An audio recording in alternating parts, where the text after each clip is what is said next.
You're listening to the Parents of Hardworking Teens podcast, episode 75. Dealing with and minimizing uncertainty for your teen in the exam hall. Uncertainty like, what does the question really mean? What is it actually asking them? What do they need to do in their answer? How much detail should they go into? What will get marks and what won't get marks? So let's talk about how to turn that uncertainty into confidence and into results.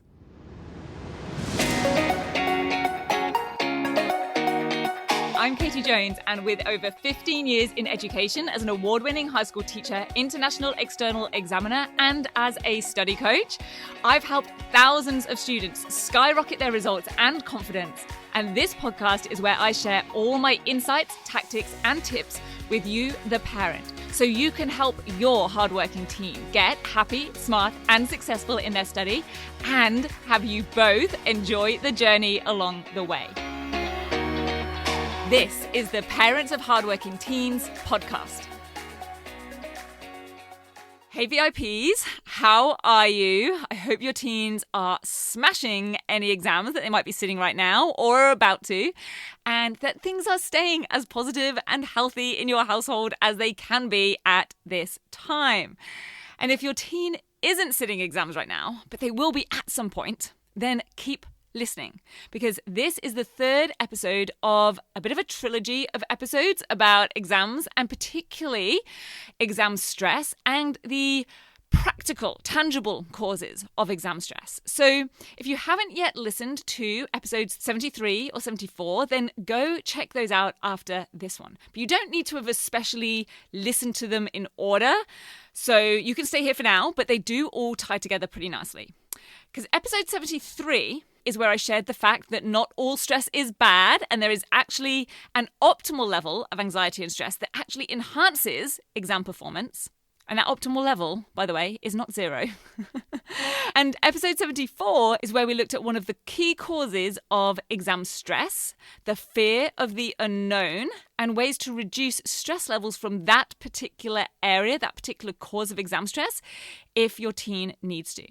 And today, in episode 75, we're going to consider another source of exam stress, the uncertainty within exams, and particularly in the exam hall. Uncertainty about what examiners want or are really asking, and how your teen can figure those things out and give the exam markers what they need to see, want to see, in order to award marks in their answers. And this is where the application part of the study success formula, or in this case, the exam success formula, comes in.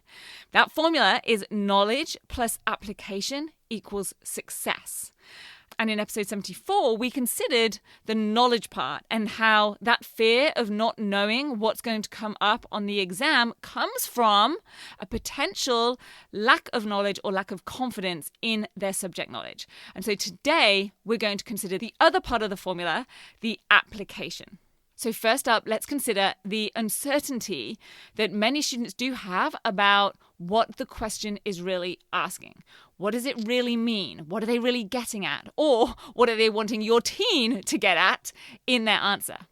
And if your teen has ever been given the advice or feedback after an exam from their teacher of things like, read the question, then definitely listen in here. Because just saying, read the question, isn't really, in my opinion, that helpful, because they've obviously read the question. They have literally read the words on the paper. What they're not doing is properly dissecting specific elements within the question, particular word choices, keywords, and commands within the question. Just reading a question isn't enough. Your teen needs to be able to dissect the wording of a question and know exactly what that question is asking, in what way, and at what level. And those things are skills. They require your teen to not only understand and know what command words are, it requires them to identify them in a question and even do that or come up with the command even when they aren't obvious. And it also requires them to know what to do with them, how to respond to them. Now, a command word is the verb in the question. It is sometimes called the directive, a task word, or a cognitive verb. So it could be something like describe or explain or analyze. And there are many, many, many more. Or it could be less obvious. The question might not have an actual verb in it at all, or that it might have more than one command word. And therefore, instead, your teen has to work out the exact command and the level at which they need to be responding. And the thing is, most students focus mostly on the topic of the question rather than the command. And that's why they then sometimes struggle with knowing what it's really asking or how to answer. So when your teen focuses on the topic, they will often respond on topic in their response, but not necessarily in the way or at the level the question requires. And one of the ways I see this sometimes showing up is when a student does what I call spaghetti throwing. They write a lot about the topic of the question, but they're essentially hedging their bets and writing everything they know in the hope that some of it will get them some marks. Now, they likely will get some marks, but the problem is that they may not hit top criteria if it's an extended response and they haven't really addressed the command or focus of the question. And possibly an even bigger issue, or I would certainly say a more common issue with spaghetti throwing, is that they're also wasting a lot of time and energy, which means they're taking that time and energy away from later questions that actually possibly require it and might even fully run out of time to complete all the questions on the paper. So if your teen is ever a bit confused by a question, or if they are running out of time in exams, or they've even given what they thought was a good answer but then didn't end up with a great mark for it, then this is likely something for them to work on.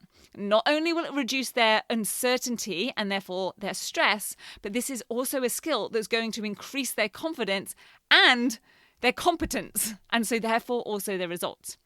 So you can tell why I am so keen for students to know about this and be fully trained and skilled and competent and independent in them as well. And the other key to combating uncertainty, as well as understanding what the question is really asking and how to dissect it, is to also get savvy with mark schemes. And by that, I mean knowing what gets marks and what doesn't get marks. So they can do this by not just practicing exam paper questions, but by actually studying the mark schemes that go with them, that go alongside them, and doing that by aligning what's in the question and the nitty-gritty wording of that question, including any command words, with exactly what is on the mark scheme, breaking and dissecting that down as well. So they know what the exam marker is looking for and needs to see in order to award credit or marks. Sometimes this will also be shown in a sample answer or model response in that mark scheme as well. And this is definitely a higher level skill. It's actually the final module, Catapult 10, Mastering Mark Schemes, in the 10-week Grade Transformation Program. But that also means that it can have huge payoffs. It really does put your teen in the top ranks when it comes to exam technique and performance. And bonus tip, what they could also do is go and download the Chief Examiner Report, or retrospective it's sometimes called, for an exam paper. So that's where the chief examiner for that subject and for that particular paper gives a full review of every question on the paper, and where that cohort that actually sat that paper did well, where those students did well and where they didn't do so well, and why. Those are really helpful documents, but so many students don't really know that they exist. And even having just one or two tips from those, when considered as a strategy rather than as an answer to a question that likely won't ever be asked again in the same way, the strategies can be carried forwards and can make a massive difference to your teen. Because after all, even if your teen is a 10 out of 10 for subject knowledge, if they aren't able to put that across in the way that the question commands and the mark scheme demands, then not only might they not get full credit, get the full marks that they're capable of, but also that stress in the lead up to an exam and in the exam hall can be significantly reduced if your teen knows that no matter what the question says, how it is worded, they can dissect it systematically and confidently and know how to put together a really effective response. So they're going to feel a lot less stressed when they have the skills and the exam technique to apply that subject knowledge that they've worked so hard for, and their confidence levels are going to go through the roof. And of course, the side benefit on top of that is that the quality of their answers and the responses will be increased. So that means more confidence, less stress, and more marks. A pretty awesome trio. So if your teen is feeling super stressed about their exams, it might be helpful to get to the root cause of that stress so that we can then figure out how to try to reduce it. What is it that's causing the most fear, uncertainty, or worry for them? Is it the pressure of what's riding on their results, the grades that they need to get into uni? Perhaps they're aiming for a personal goal like DUCs or a certain grade or ranking in a certain subject. In which case, some reassurance that yes, this is totally normal to feel that pressure or feel that stress, and a reminder that it might even help their performance, because stress increases their focus, their memory, and their energy and attention. That might be a good move. Or reminding them that there are many, many pathways available to wherever it is they want to get to in terms of a career or a future course. It might be that it's the fear of the unknown, not knowing what's actually going to be asked about, what topics are going to be tested. That might be the thing that is causing them stress, in which case, building on their subject knowledge, getting that revision done really effectively, actively, or what could be strategically worked on there. Or is it the uncertainty that's leading to those increased stress levels? Is it not being sure of what the question is asking, how to figure out what it wants? In which case, working on their exam technique and the skills of applying their knowledge would be great to prioritize here. Now, I'm going to be seeing plenty of examples of all of this at both extremes of the scale and everything in between over the next couple of weeks, because I am about to start external exam marking next week. I'm marking for the Geography QCE exam, and every year I record an exam marker video diary. Now, you can go find my previous year's diary videos on the Rock Solid Study YouTube channel. And once I'm able and allowed to share my observations and insights from this year, I will share this year's diary and insights with you. So make sure you are subscribed to my email list. You can just request the free guide on the Rock Solid Study website in order to get on that list. So it's going to be a super busy but super valuable couple of weeks coming up my end. I'm really looking forward to it, and I'm really looking forward to seeing what insights and valuable snippets I can take away from it and eventually be able to share with you and your team. So I hope you have an awesome rest of your week. I will see you back here next week for another episode. See you then. Bye. If you're ready to have your teen achieve their best possible results with less stress, then I want to invite you to enroll them in the 10-week grade transformation program, where they're going to learn the key concepts, skills, and strategies to catapult their performance in assessments and exams. It's risk-free. They either achieve bigger and better results with a whole lot more confidence in 10 weeks, or we refund you in full. Just head over to www.rocksolidstudy.com/program, and I'll see you there.